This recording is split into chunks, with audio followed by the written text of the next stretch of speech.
Western Kentucky. Calls a shame suit after she apparently broke her new school's dress code. So this is what sophomore Miranda Larkin had worn to school that day. Check it out.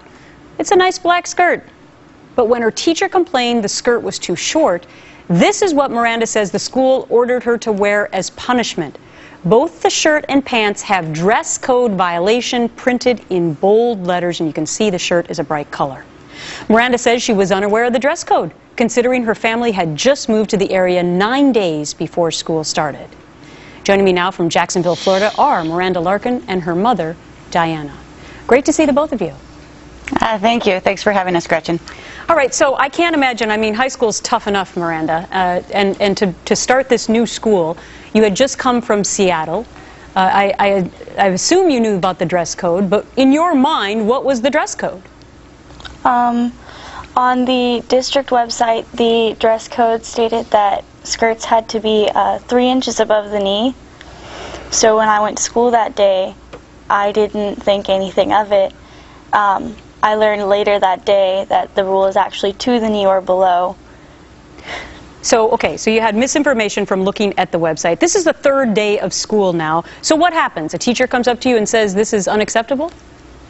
Yeah, she pointed at me from across the hallway. I was on my way to my 2nd period class, and she just told me that my skirt was too short and sent me to the nurse's office. And when I got there, she pulled out these clothes out of like a filing cabinet and says, I need you to go into the bathroom and change.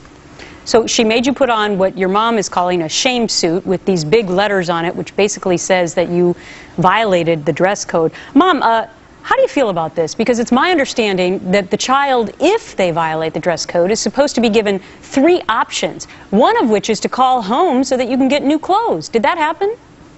No, it absolutely didn't happen. In fact, Miranda requested that her grandmother bring her a change of clothes. Unfortunately, I was out of town at the time this happened, and they told her no, her grandma couldn't bring her a change of clothes. When she went into the bathroom, she got so upset, she was sobbing, and she asked if she could call me. So she used her cell phone to call me and told me that she had broken out in hives. I was very upset. I asked her to send me a picture of what they put her in, and I was shocked. I was absolutely amazed at what they were doing, and I said, you are not wearing that. You're going home. There's absolutely no way you're going to walk around being humiliated all day. And then I told the school nurse that my daughter doesn't deal well with public shaming and that she was going home. Well, who does deal well with public shaming? I mean, all I have to say is kids in this day and age have to deal with so much social media bullying and just regular bullying in general that this to me just seems so out of line for a school district to allow something like this. And I want to let you both know that we did reach out to the school district for a statement, and they have not given us any statement. Mom, Diana, what have you heard from the school?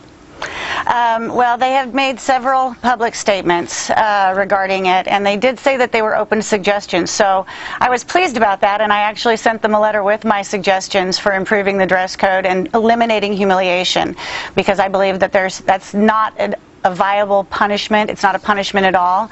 It's just a control issue. It's intimidation. It's bullying.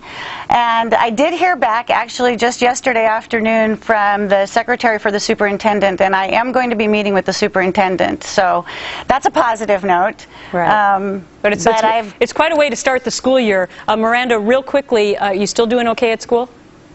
Yeah. Okay. All right. Yeah. And she answered that so quickly.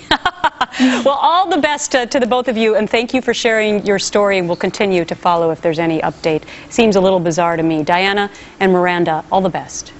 Thank you so much. Thank you. What do you think about that story? Do you think that skirt was too short? I don't know. In this day and age, I've seen a lot worse. Haven't you? Coming up on The Real Story, new details on a bizarre attack on a U.S. air marshal. Attacked with a syringe at an airport.